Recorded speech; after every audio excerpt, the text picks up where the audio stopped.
Bienvenida, Wendy. Gracias. Muchas gracias por haber venido. El placer es mío. Eres una gran autora, una excelente oradora, pero diría que, por encima de todo, eres neurocientífica. Sí. Una neurocientífica muy conocida. Me gustaría que nos explicaras cómo y cuándo decidiste que querías estudiar neurociencia, dedicar tu vida al estudio del cerebro. Sí, lo recuerdo perfectamente. Fue mi primer día en la Universidad de Berkeley. Me había apuntado a un seminario dirigido a los de primero, una clase pequeña de 15 alumnos, con un profesor hablando de su especialidad. Me fascinó una clase llamada El cerebro y su potencial. La impartía la profesora Marian Diamond. Yo no la conocía, entré en la clase porque me interesaba, pero fue memorable. Ella en general ha sido memorable para mí desde ese primer día y durante toda mi carrera. Estaba de pie delante de la clase. Era muy alta y atlética. Llevaba una bata de laboratorio blanca encima de una blusa y una falda preciosas. Y tenía una sombrerera floreada delante. Nos dio la bienvenida y nos dijo cuánto se alegraba de vernos a todos en esa clase, porque significaba que nos interesaban nuestros propios cerebros. Nos recordó que el cerebro es la estructura más compleja que conocemos. Mientras nos contaba todo lo que hacemos gracias al cerebro, sentir, ver, reír, contar chistes, abrió la sombrerera y, con las manos enguantadas, sacó un cerebro humano real de ella. No nos esperábamos que ese fuera el contenido de la caja y, por supuesto, era la primera vez que veíamos un cerebro humano. Ese momento me sigue inspirando a día de hoy, cuando saco cerebros de sombrereras delante de mis alumnos. Lo que realmente me hizo querer ser neurocientífica fueron sus historias sobre los experimentos que hizo en los años 60 que demostraron que el cerebro adulto podía cambiar por la influencia de su entorno. Lo probó poniendo algunas ratas en jaulas llenas de juguetes y otras ratas con las que jugar, como un Disney World de las ratas, y otras en jaulas pequeñas sin juguetes y con como mucho una rata más. Si el cerebro es inmutable, los cerebros de las ratas con entornos diferentes deberían haber sido iguales. Pero los cerebros de las ratas de Disney World crecieron más. La estructura cortical se hizo más gruesa en diferentes áreas. En el área visual porque tenían mucha más estimulación, en las áreas motoras porque corrían mucho más y en las áreas relacionadas con el tacto porque tenían muchas más cosas que tocar. Esa fue la primera vez que los científicos se dieron cuenta de que el cerebro podía cambiar en función de su entorno, de una forma anatómicamente demostrable. Y pensé, ¡qué pasada! Mi cerebro es capaz de eso, porque ella me dijo que mi cerebro podía hacerlo, y quise entender cómo funcionaba. De hecho, Wendy, este es uno de los temas que más mencionas en tu libro. Cerebro sano, Vida feliz. vida feliz. Hemos visto que, además, es un libro muy personal. Sí. Me gustaría que compartieras con la audiencia qué fue lo que te despertó, lo que hizo que te dieras cuenta de que algo no iba bien en tu vida. Sí. Pasaron un par de cosas que me llevaron a hacer un gran cambio en mi vida. Primero, estaba en lo más alto de mi carrera, con laboratorio propio, becas concedidas y estudios publicados. Pero cuando miré hacia afuera, me di cuenta de que no tenía amigos fuera del laboratorio. Tenía muy buenos compañeros y colegas, pero ningún amigo. Había engordado 11 kilos porque lo único que hacía era trabajar en el laboratorio con mis compañeros, que no amigos. Quería salir de Nueva York y tomarme unas vacaciones, así que me fui a hacer rafting. Me fui sola porque no tenía amigos, pero me fui a Perú y en ese viaje me di cuenta de que era la más débil del grupo. Tenía 30 y pocos. Crecí en California haciendo deporte constantemente, pero en ese viaje fui la más débil. Así que, cuando llegué a Nueva York, fui al gimnasio más cercano a mi laboratorio, me apunté y decidí no volver a ser nunca la persona más débil. Empecé a ir a clases y me encantaba. Enseguida noté cómo mi cuerpo tenía más energía. Me despertaba y mi cuerpo sabía que estaba acostumbrado a moverse, así que quería volver a hacerlo. Encontré una clase en el gimnasio un poco inusual llamada Intensati. La clase unía movimientos físicos sacados del kickboxing, baile y yoga con afirmaciones positivas en voz alta. Tenías que gritar cosas como «soy fuerte» o «voy a triunfar». Me daba muchísima energía y empecé a ir de manera muy regular. Cuando pasó más o menos un año, porque 11 kilos son muchos, bajé esos 11 kilos. Pero lo que realmente cambió mi vida y mi carrera fue que un día estaba sentada en mi oficina, escribiendo una solicitud de beca, que es algo que los científicos hacemos constantemente, y me asaltó un pensamiento que nunca había tenido. La solicitud me está quedando bien. Nunca se me había ocurrido pensar algo así, porque hacer esas solicitudes es un proceso tedioso y estresante, pero me estaba quedando bien. Estaba inspirada. Y me di cuenta de que era porque mi atención y mi capacidad de enfoque eran mejores y duraban más. Y mi memoria a largo plazo, que era mi objeto de estudio en ese momento, también era mejor. Me di cuenta de que el único cambio que había hecho en mi vida había sido la pérdida de peso, gracias a ir al gimnasio de manera regular y a comer mejor, menos pan y más dieta equilibrada. Y así me di cuenta de que a lo mejor el ejercicio estaba teniendo ese impacto en las áreas del cerebro que estaba estudiando en mi laboratorio. Así que consulté los estudios disponibles y vi que sí, era un campo de estudio en crecimiento, pero aún quedaba mucho por hacer. Si yo me había dado cuenta tan solo observando mi propio rendimiento cognitivo diario, ¿cómo podía maximizar ese efecto? Quizá podría hacer que mi cerebro fuera aún mejor, que mejorara aún más. Me di cuenta de que era algo muy poderoso, con la capacidad de cambiar muchas vidas, incluyendo la mía, y de que era lo que realmente quería estudiar. Y así cambió mi vida. ¿Cómo fue ese proceso para ti? Porque fue un cambio que significó, en este caso, hacer ejercicio. Algo que no habías hecho en muchos años. Algo que te sacaba de tu zona de confort. Totalmente, sí. Cuéntame cómo lidiaste con eso. Mi secreto es que ya había hecho ejercicio antes. Me gustaba el ejercicio, ir al gimnasio, a las clases. Un buen profesor de gimnasio, me encanta la música. Y descubrí un nuevo placer en esa comunidad. Hice un montón de amigos en el gimnasio, así que maté 2 pájaros de un tiro.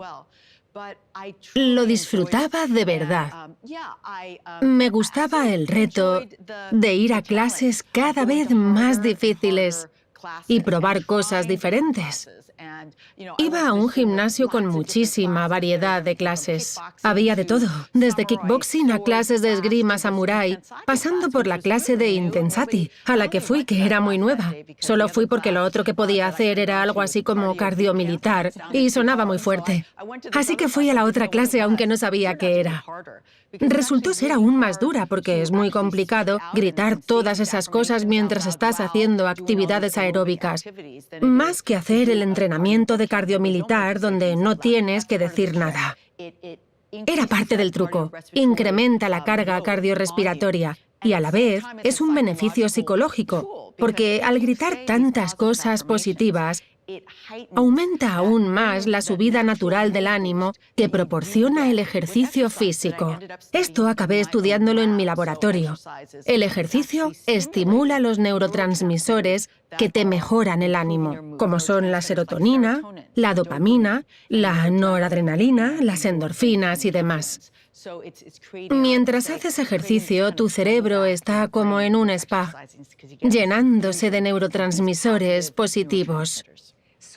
Quiero que nos centremos un momento en eso, porque cuando te diste cuenta del efecto que estaba teniendo el ejercicio en tu estado de ánimo, en tu productividad, decidiste cambiar el objetivo de tu investigación y comenzaste a centrarte en la relación entre el ejercicio y el cerebro. Sí. Wendy, ¿qué has aprendido sobre esto?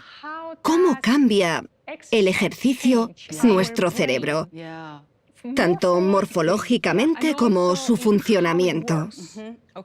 Sí.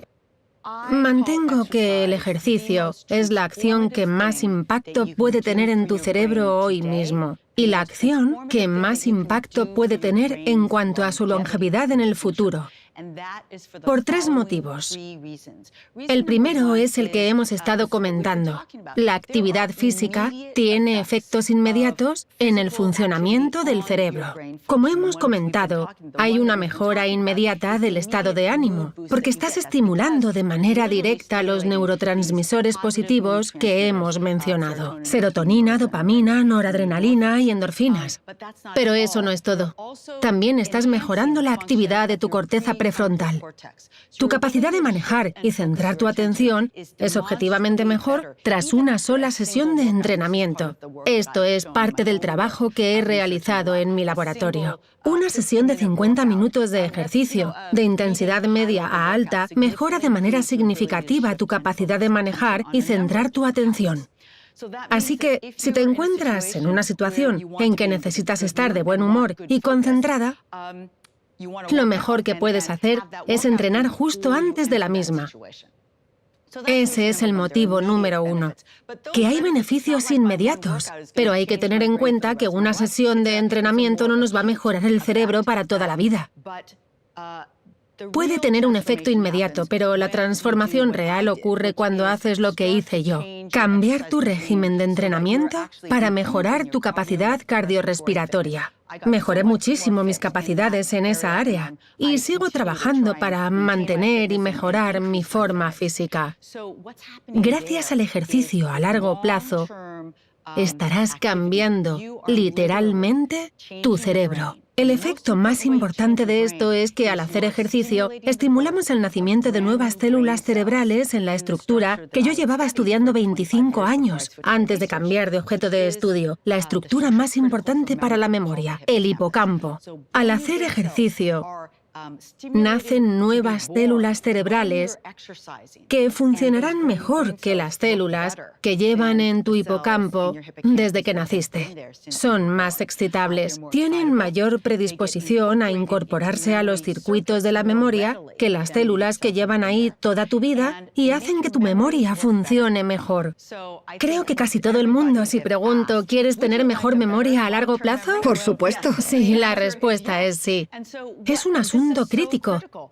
Es decir, te estoy diciendo que la actividad física regular puede hacer que tu memoria mejore, porque estimula el nacimiento de nuevas células cerebrales. Solo hay 2 áreas del cerebro humano adulto donde pueden nacer nuevas células. Una es el hipocampo, donde el estímulo necesario es el ejercicio, y la otra es el bulbo olfatorio estimulado por la presencia de muchos olores. Al enriquecer el entorno olfativo se crean muchas células nuevas en esta zona. Pero el hipocampo es lo que más interesa a la gente. Primero, porque es importante para la memoria y usamos la memoria cada día. Quiero tener buena memoria.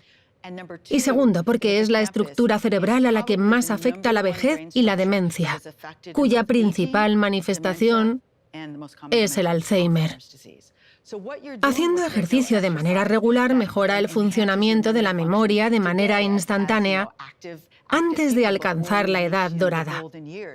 Se mejora la fortaleza, el tamaño, el número de sinapsis y la capacidad de memorizar del hipocampo, para que el envejecimiento tarde más en afectar al cerebro y en comenzar a causar déficits en la memoria. Además, si tienes demencia o Alzheimer, estos tardarán más en atacar el hipocampo, que es lo que hacen, y en llegar a hacerle el daño necesario para que comiences a ver los efectos tempranos de la demencia, como no acordarte de qué día tenías esta o aquella cita o cosas así. ¿Cuánto ejercicio necesita una persona para empezar a ver el cambio? Sí, la pregunta que más me hacen es: ¿cuál es la menor cantidad de ejercicio que puedo hacer para obtener estos beneficios?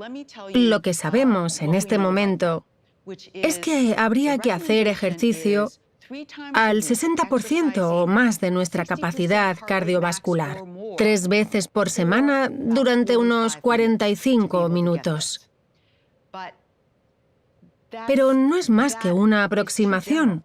Puede que para ti sea diferente que para mí. Puede que tu forma física sea mejor o que genéticamente seamos diferentes. Lo que queremos saber es de manera individual, para mí, a mi edad, con mi forma física, mi género y mis genes, ¿cuál es la cantidad de ejercicio óptima para mi cerebro?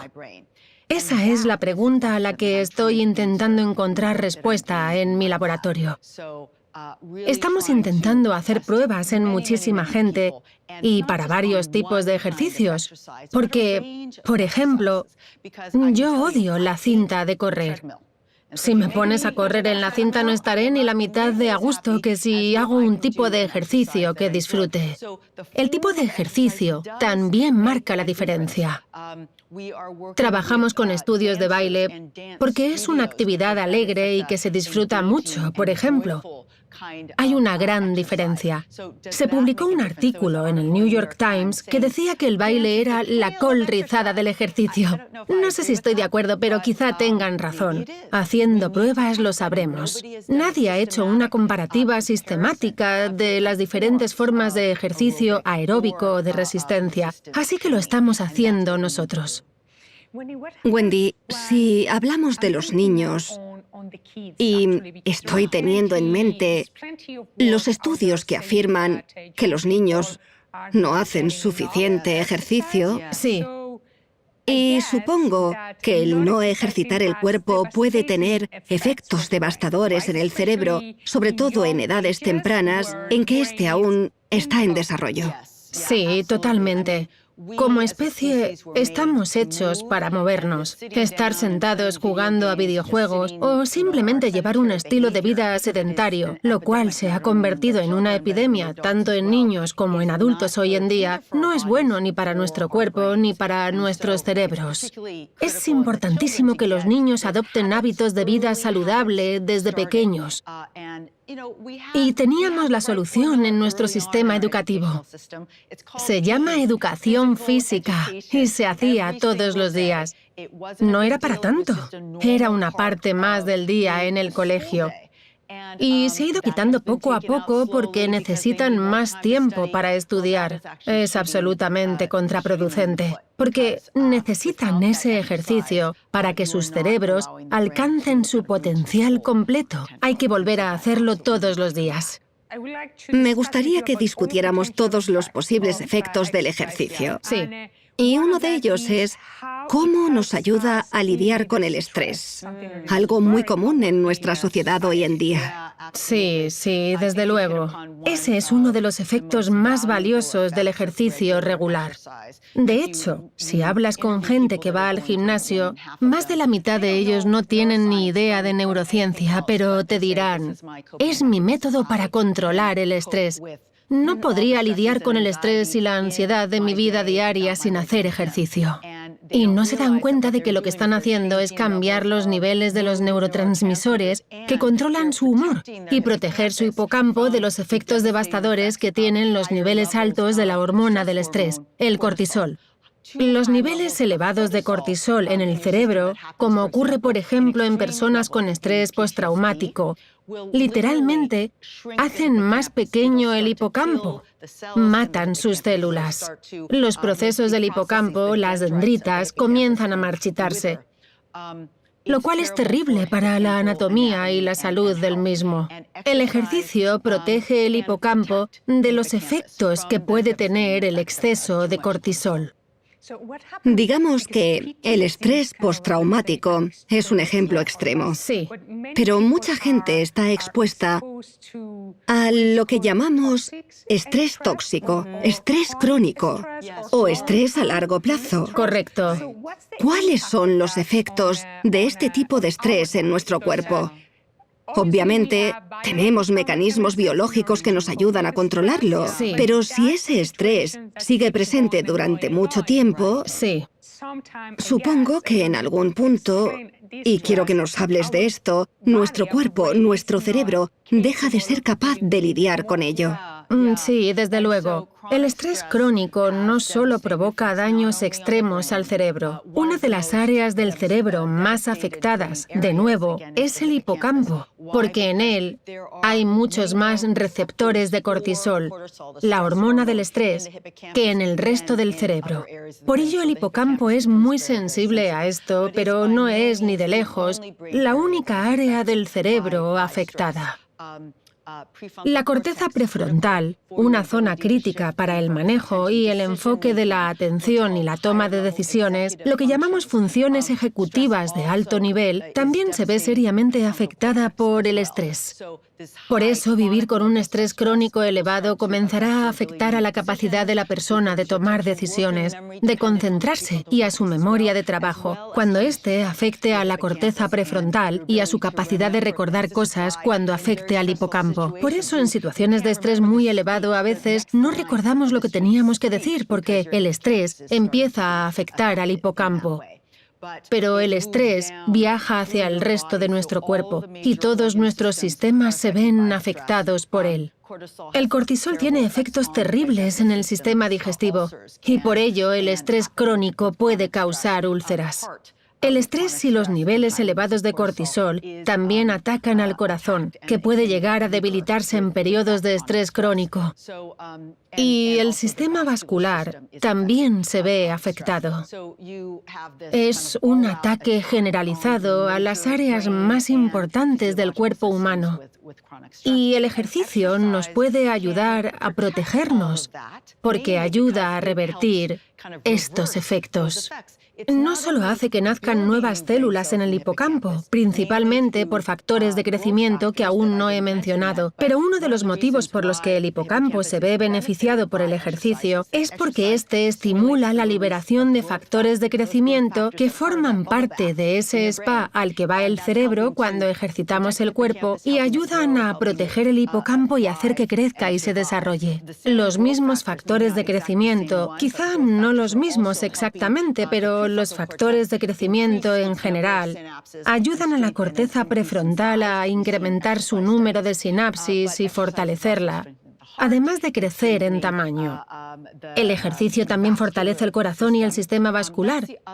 Y ese es el otro efecto clave del ejercicio en el cerebro que la gente no suele ver. El ejercicio aeróbico regular que mejora tu capacidad cardiorrespiratoria estimula el crecimiento de nuevos vasos sanguíneos en el cerebro.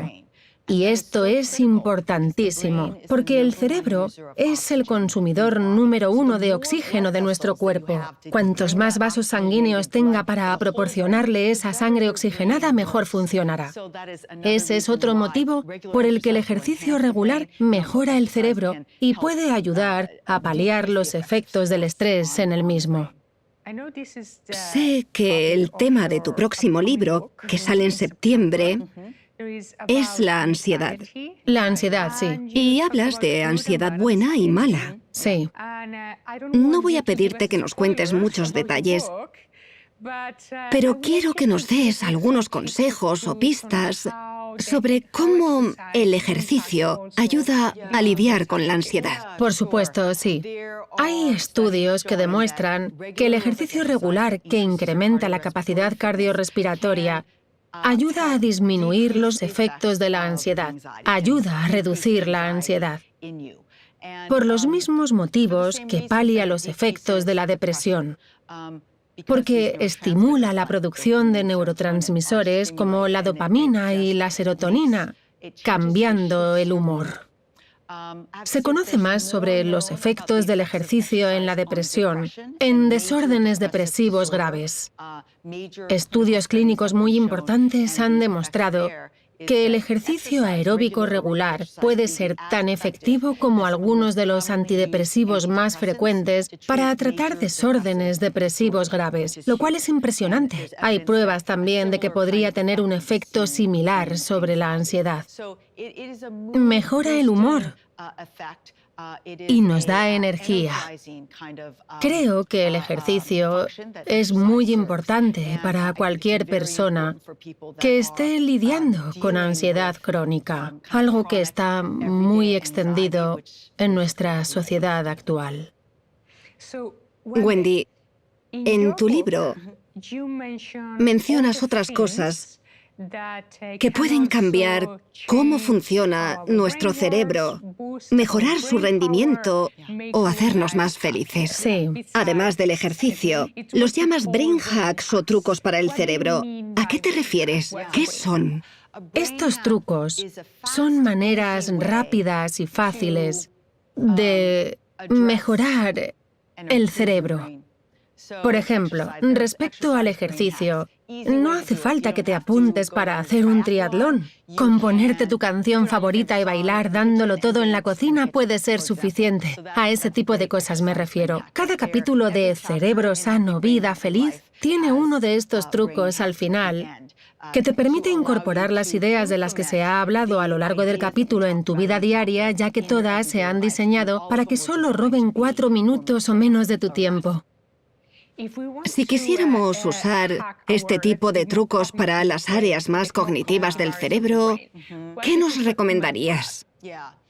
Uno de mis trucos favoritos para esto, de hecho, hace una doble labor, ya que ayuda a la parte cognitiva y sube los niveles de dopamina del cerebro. Se basa en un estudio publicado hace unos años por la Universidad de Oregón que mantiene que al realizar una acción altruista, subimos los niveles de dopamina de nuestro propio cerebro. Hay una sección completa del libro dedicada a cosas altruistas muy sencillas que puedes hacer.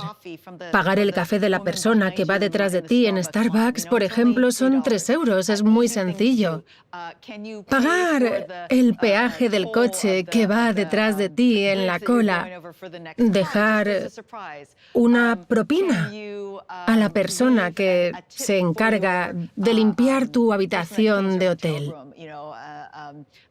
Son cosas muy sencillas de hacer y te proporcionan un sentimiento de satisfacción maravilloso.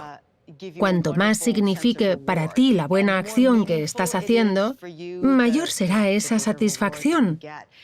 Por lo que te pueden llevar a preguntarte, ¿en qué crees realmente? ¿Quiero donar a una causa? Es una gran decisión. ¿A quién quiero donar? ¿A quién quiero dar mi dinero? Abre vías de investigación respecto a lo que puedes hacer por el mundo. Hay que crear situaciones que enriquezcan tu vida. Y además, volviendo a la ciencia, todo esto fue mencionado en un gran estudio financiado por el Instituto Nacional de Salud acerca de cómo preservar la longevidad del cerebro. El ejercicio era una recomendación. Una dieta equilibrada, la dieta mediterránea, con menos carnes rojas y más frutas y verduras, era la segunda.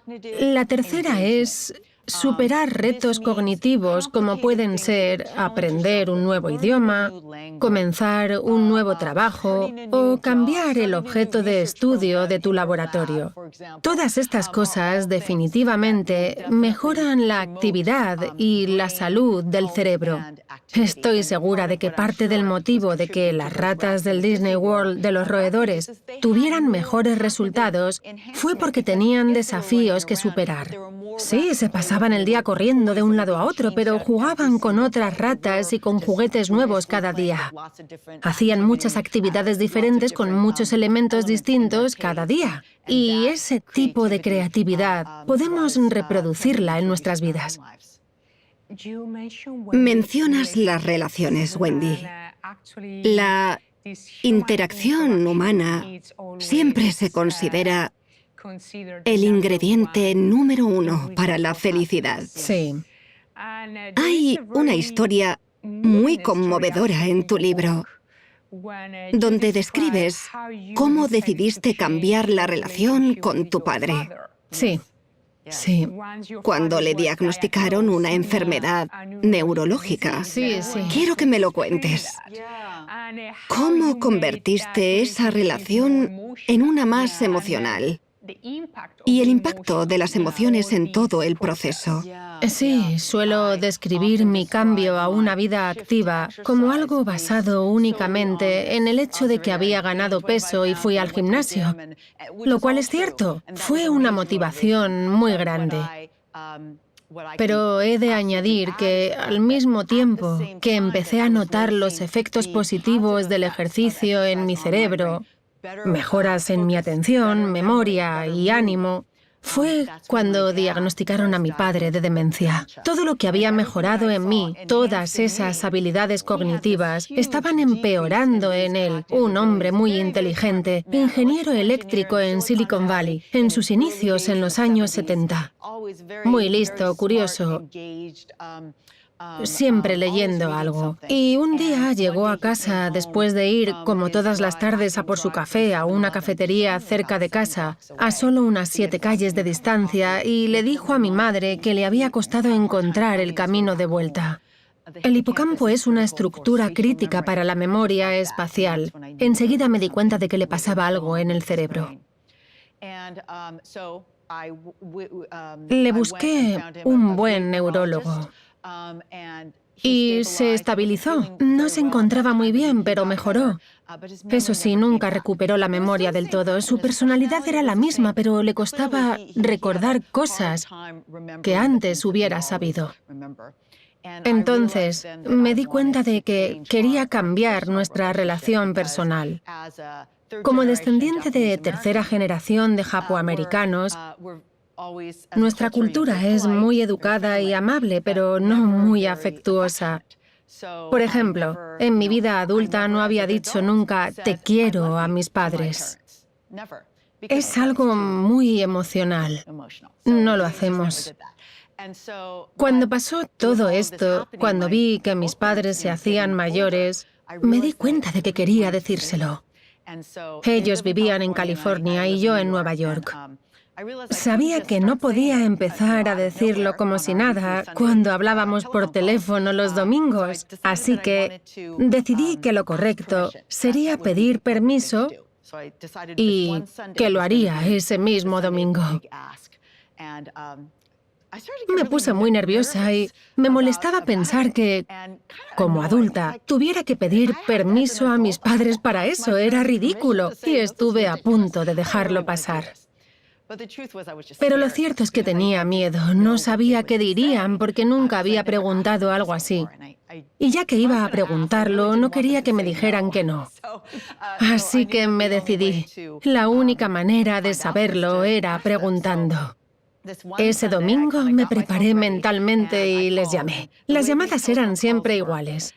Mi madre cogía el teléfono, yo le contaba lo que había hecho esa semana, luego se ponía mi padre, le volvía a contar lo que había hecho esa semana, nos despedíamos y hablábamos la semana siguiente. Mi madre cogió el teléfono, nos contamos nuestras semanas como siempre. Y sobre la mitad de la llamada le dije, «Mamá, ¿te has dado cuenta de que nunca nos decimos te quiero en nuestras llamadas?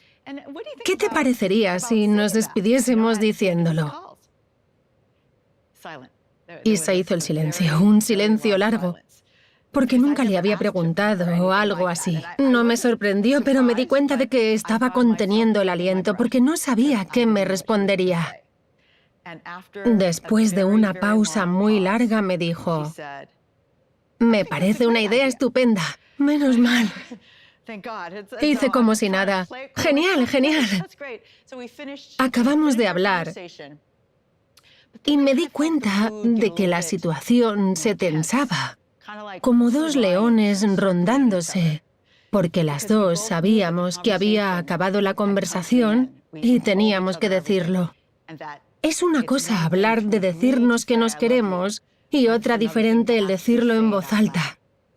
Le dije, «Te quiero». Y ella me respondió, «Y yo a ti», las dos con voz rara, muy forzado. Y creo que las dos pensamos, «Menos mal, ya está». Luego se puso mi padre. Yo sabía que mi madre iba a ser la más difícil de los dos. Así que tuve la misma conversación con mi padre. Dijo que sí. Nos dijimos que nos queríamos, incómodos, y colgamos. Y me puse a llorar, porque nunca les había dicho a mis padres que los quería. Fue un momento muy emotivo para mí, porque sentí que estaba cambiando la cultura de mi familia ese día. Y lo estaba haciendo de verdad. La semana siguiente volví a llamar y los te quieros con mi madre fueron mucho menos incómodos, menos mal. Y luego se puso mi padre. En ese momento él ya tenía demencia, no se acordaba de las cosas. Yo ya me estaba preparando para recordarle que habíamos acordado decirnos que nos queríamos.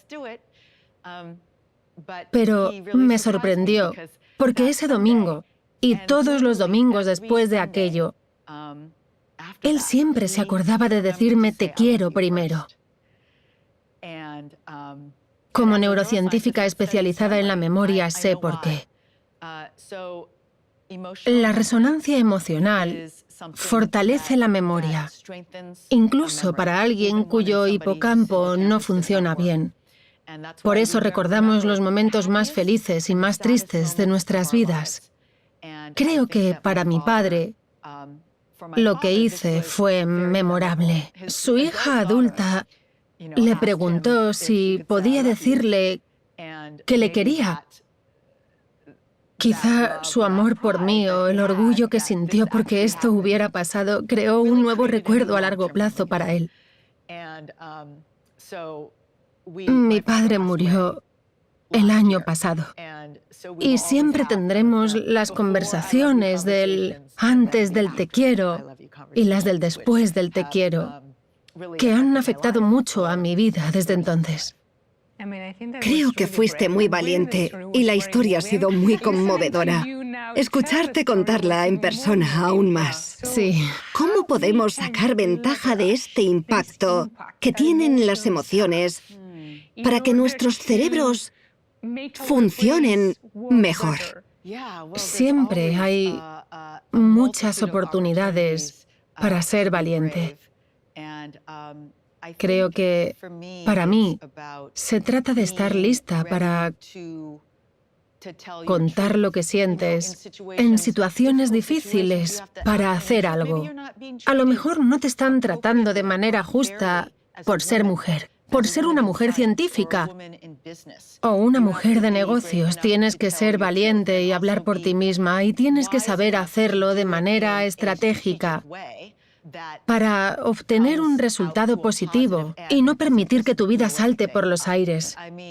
Creo que somos seres naturalmente emocionales y que mostrar vulnerabilidad es clave para construir relaciones más profundas. Creo que es clave para liderar. He basado mi comportamiento como líder en los mismos principios que mi comportamiento en mi laboratorio y en los negocios que he hecho. Honestidad y vulnerabilidad. No es fácil. Lo último que me gustaría comentar es una idea subyacente a todo lo que hemos hablado hoy: la autoexperimentación. Todo mi libro se basa en que hice un experimento en mí misma.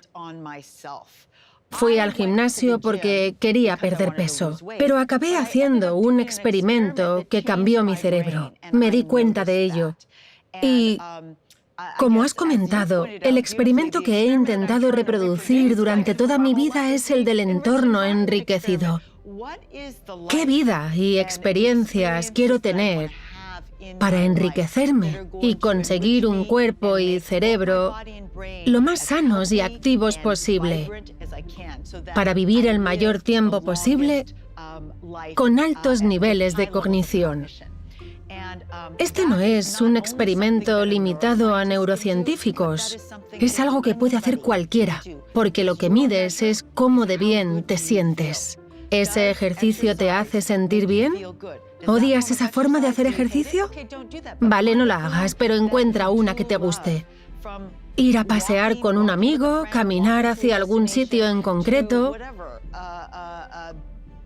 Hacer pole dance o ir a clases de esgrima de samuráis, lo que sea. Cualquier actividad creativa que te mantenga en movimiento y te haga disfrutar.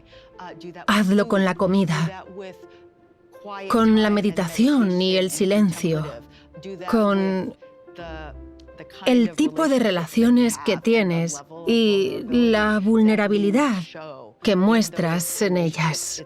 Desde el punto de vista científico es un experimento, pero es un experimento que haces con el objetivo de vivir una vida sana y feliz.